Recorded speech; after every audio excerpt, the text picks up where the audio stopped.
was amazing. I probably had too much fun this camp. But it's cool though, cause you know that's what it's all about. You know, having fun, giving my all, working, and you know, just staying focused. You know, talk to my mom every day.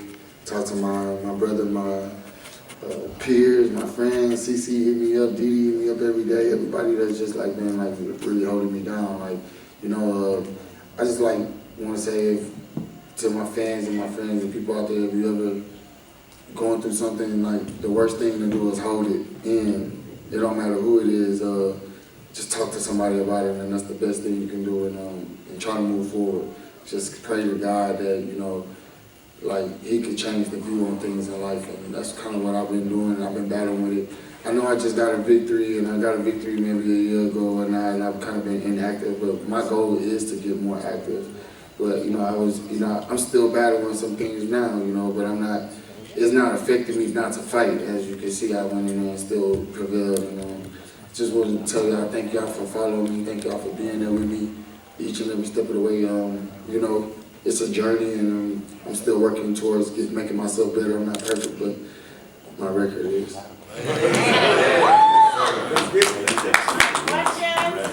Yes, his record is perfect, and he remains perfect. Man, we gotta go back to the drawing board with this one. Caleb Payne dropped the ball. He looked out of shape. He looked a little. He couldn't have fought me tonight.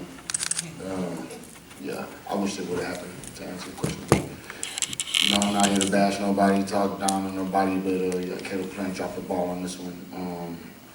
I want my lick back. I still want my lick back. I don't care if you got the belt or not.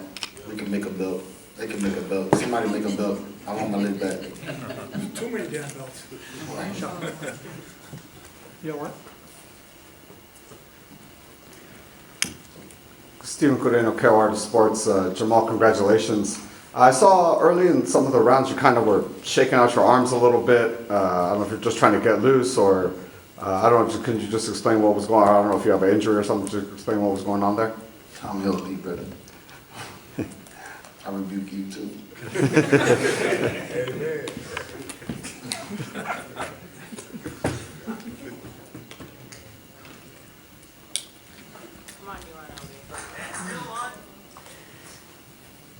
Well, congratulations. You showed off in a very educated jab tonight out there. What type of statement did you think you set out to the rest of the division watching, just everyone else watching that wants to lay their hands on you one day? I mean, you asked a question and answered it too, but I mean, I jab. That's what I do. I spend hours and hours and hours on my jab. I perfected. I landed different ways, different shots, different speeds, different levels, different angles. That's one of the punches that I'm known for. You know, I set everything up off the jab. Everything is about the jab to me, and I feel like I am one of the best jabbers in boxing history. But tonight was just all about getting a little closer, and the only way I could get closer is shoot the jab to the chest. And as I was landing the jab, like midway through, the shot just landed like right where it needed to be. It was perfect. I mean, nothing I can say about it, just about me overloading the jab. Jermall, did you know that this was coming during this camp? I know you had a good camp. You showed up here so bright-eyed and aware and engaged with everything. Did you know that this night was coming? And do you feel like your effort tonight was world-class, that this could compete with anyone out there? Not really. Did I know the night was coming? Yeah, I look at the calendar every day. Y'all asked me some crazy questions like, did I know it was coming? No, I actually, the fight came faster than it was supposed to. I wish I had more time. And like my brother was up in the front was saying, I looked like I was shaking out my arms. Well, that's how it was about camp. Like they didn't even get, by the time I finished wrapping my hands, stretched a little bit, we hit like maybe the pass for about what, 30 seconds? About a half. About a half a round, yeah, we did pass it. I was ready to go. I was just getting warmed up a little bit. You know, it probably even took me longer, but I dropped the ball on my homies. They betted on round 5. It was 6. It's cool. Jermall, Ernesto Amador from Loco Escuadra Boxeo.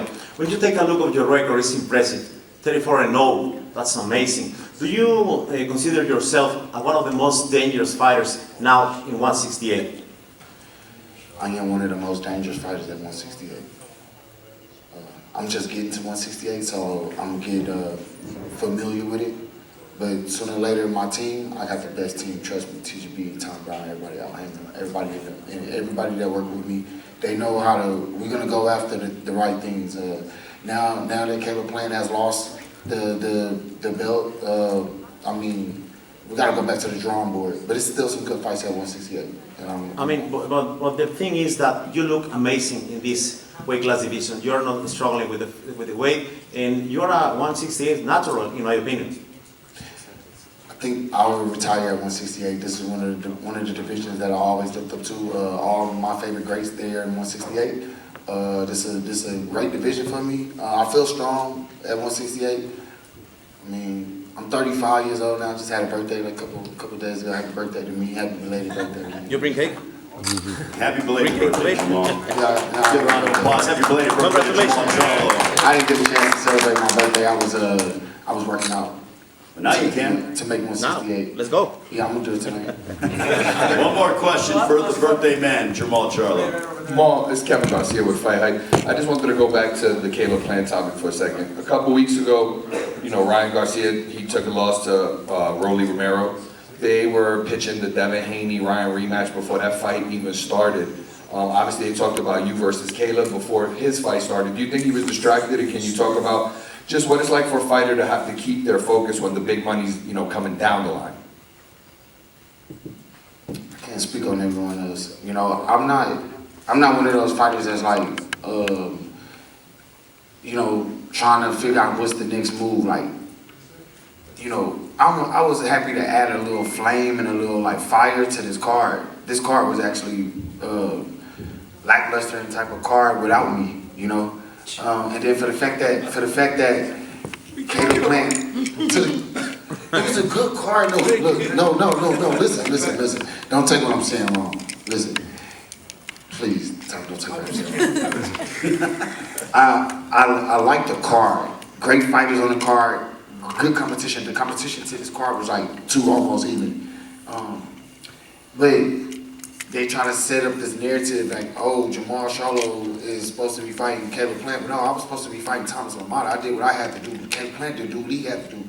Now he has to go back to the drawing board, get with his team to figure out what he's going to do next if he want to fight me. You know what I mean? He does still deserve a fight with me. And I still deserve a fight with him. And I think all the fans in the world still will tune into a fight with Jermall Charlo and Caleb Plant, regardless of how it's make matchups. No matter what was the outcome tonight. See, like in UFC and other sports, they take losses and they still be like the top of the world. You know what I'm saying? Caleb Plant took a couple losses. He took this little loss. I still don't look at him like he's not a dangerous fighter. He's still a dangerous fighter. I just think that, to answer your question, yes, Rody and Ryan, they had that little thing going because they was looking for the Devin fight. The Devin fight was the fluke. Like, boxing is boxing. Y'all gotta understand this. We still fighters. We still human beings. We still have to get out there and fight and perform every night, every day. Whenever, train every day. I mean, what I'm basically trying to say is I look at the step that I'm taking at this moment. I'm not overlooking anybody in the division. To be honest with you, at this moment, I think the best move for my career, I'm 35, and time is wasting, whatever y'all want to call it, I'm still having fun in the sport. I still got a lot more fights to go. I think that I should just keep fighting, and hopefully I can get the Canelo fight. I mean, when y'all want to see that? I'd rather fight Canelo than Plant. At this point. One more question for Jermall Charlo. Final question. Jermall, over here, congratulations on the win. That was actually my question to you in regards to Canelo. You talk about a missed opportunity for Caleb. You didn't hold up to his end of the bargain. You did. In 2023, you were close to getting the Canelo fight, but you weren't ready. Why do you deserve it now, and what do you need to do to get it? I was ready. It just wasn't the time. The time wasn't. It's all about the time. Like you said, that's what we talk about, right? It's all about the time. The time God gives us, bro. Look, I'm not tripping on the Canelo fight. If it happens, it happens. If it don't, it don't. You know what I mean? At 168, I want to become a world champion at 168 for myself, for my legacy, for my kids. And other than that, I would just let it flow. I just want to be great and, you know, go down in history as like one of the greats that ever did it. And I want to fight Canelo. I want to fight Plant. I want to take those big fights if they are there. If they're not there, then what am I supposed to do? Just keep waiting? No, it's not more time to wait. I got to fight these fights. If not, then what I'm supposed to do? But one thing I'm going to do is stay loyal to TGP, Al Heyman, everyone who stayed loyal to me, I'm going to stay loyal to them. So it is what it is. Thank y'all. Congratulations, Jermall.